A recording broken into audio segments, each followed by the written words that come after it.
Hello everyone, welcome to our scale factor introduction, which will be stoichiometry in the kitchen. The purpose of this video is to introduce you to the scale factor method within the kitchen realm. We're going to be focusing on making cookies, something that's a lot more intuitive and familiar to most people. So here is a cookie recipe. It's not the whole recipe, unfortunately, because I have not told you what temperature to cook them at or for how long. My guess is about 375 degrees for around 10 minutes or so. So if you want to try this recipe and let me know how it tastes, I'd love to hear back from you. This recipe will make 2 dozen chocolate chip cookies, and we've called that the yield here. That term will be showing up later. The yield is the amount that the recipe makes. This is the standard recipe. If you just follow the directions like it says, those are the amounts of butter and shortening and sugar and so on that you'll use. And then these are the amount of cookies that you'll make. But frequently, we encounter situations that make us use different amounts. And so we need to change how much cookies we're going to make or how much butter we're going to use. So let's take a look at how we can do that using the scale factor method. First, we'll have a few intuitive examples. If you're having a party, you want to make 96 cookies, how many eggs are you going to need? Well, the recipe yields 24 cookies. 96 cookies is 4 times as much.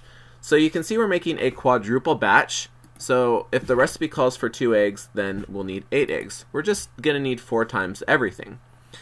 If someone asked you to show your work, you could show something that looks like this. 96 cookies is our situation. Divide that by 24 cookies because that's the standard, and you get a scale factor of 4. We're making a quadruple batch. Every single ingredient will be multiplied by a scale factor of 4. Well, let's try another one now. Fractions. Ooh, fractions are part of life. And so you are wanting to make cookies, but you find that you only have 1/3 a cup of butter in the house, and you have no chance to buy or borrow any more. You've got to make these cookies right now, and the store is closed, and your neighbors are in bed. So, how many cookies are you going to be able to make? Well, the recipe calls for 2/3 cup butter. That's the standard amount.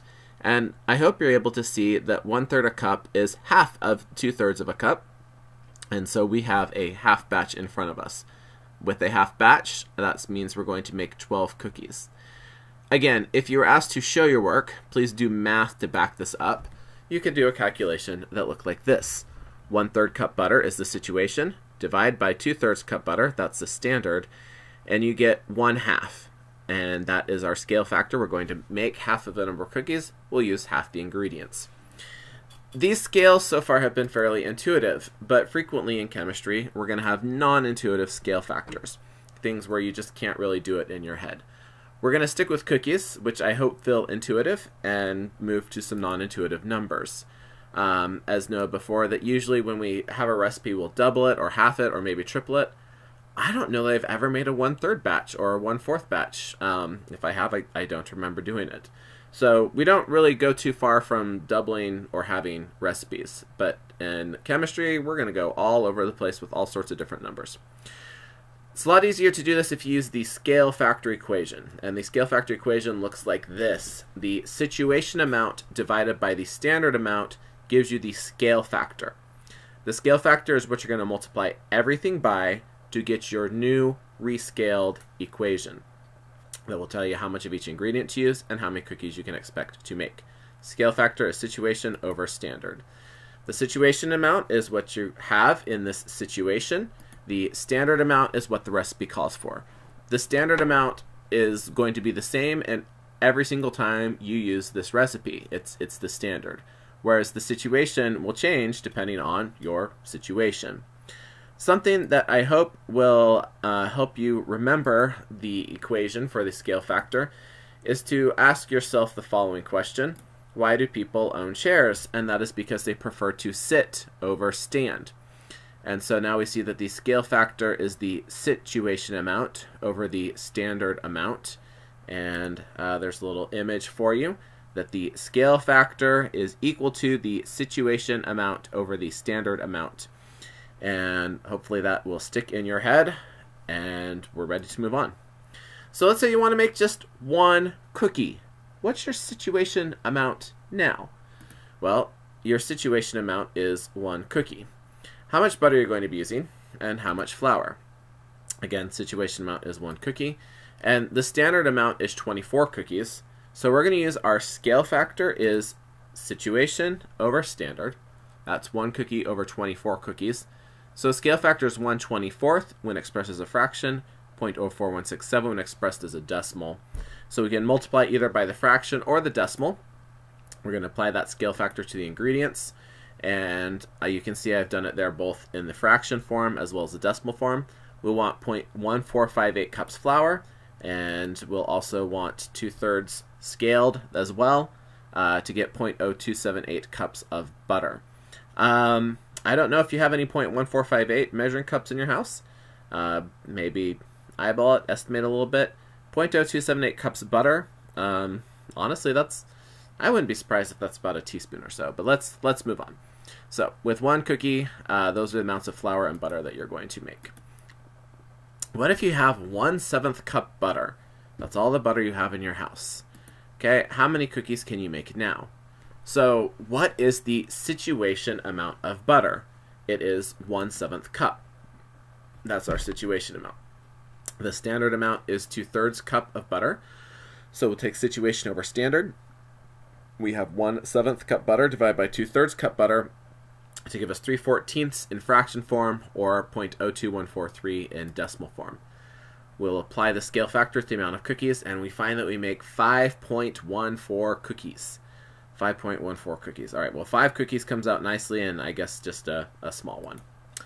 What if you have 1/6 cup flour? I hope you're able to think ahead a little bit here. Our situation amount of flour is 1/6 cup, and the question now is how many cookies can you make and how much butter will you need? Again, scale factor, situation over standard, 1/6 cup flour divided by 3.5 cups flour gives us 1/21 as a fraction, or 0.04762 as a decimal. We'll apply the scale factor to the ingredients as well as to the cookies that we're making. We can see that we're going to need 0.0317 cups butter when we multiply that scale factor.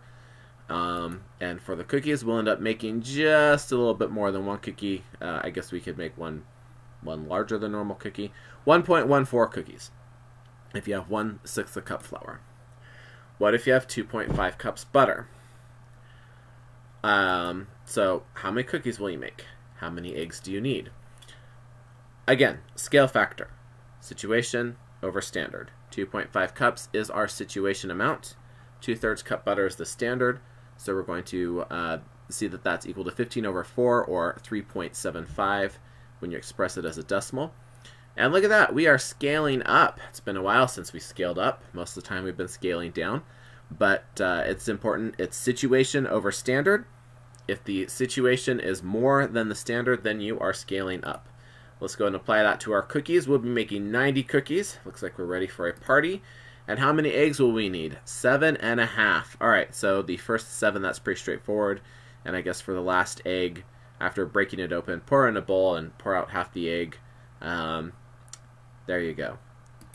All right, so I'd like you to try a few on your own to see if you have the hang of it. And let me just remind you that the standard amounts of flour are 3.5 cups, standard amount of butter is 2/3 cup, and cookies is 24. I'm going to give you the amounts of flour, and then I want you to figure out how much butter you'll need and how many cookies you're going to make. So question 1 is 9.5 cups flour. Question 2, what if you have a 1/4 cup flour? And then finally, what if you just have 1/25 a cup of flour, and that's all the flour you have? Please pause the video for a moment and work out how much butter you'll need for each of these and how many cookies you'll end up making to see if you have gotten the hang of this.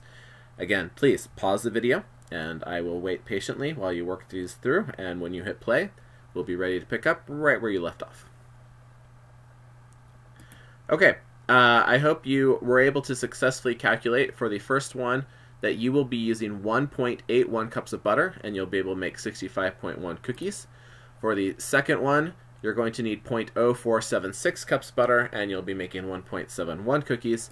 And then finally for the last one, you'll be making 0.0114 cups butter and you'll make 0.274 cookies. A 1/4 of a cookie roughly there. I hope that seeing these questions all applied to cookies has helped you develop a sense of how the scale factor works. and applying non-intuitive numbers, such as 1/25 a cup flour, to intuitive things like how many cookies we're going to make. And not in this next series of videos, we'll be applying these to grams and moles of atoms. But for now, I hope this hasn't left you feeling too hungry, and thank you for watching this video, and look forward to seeing you in our next video.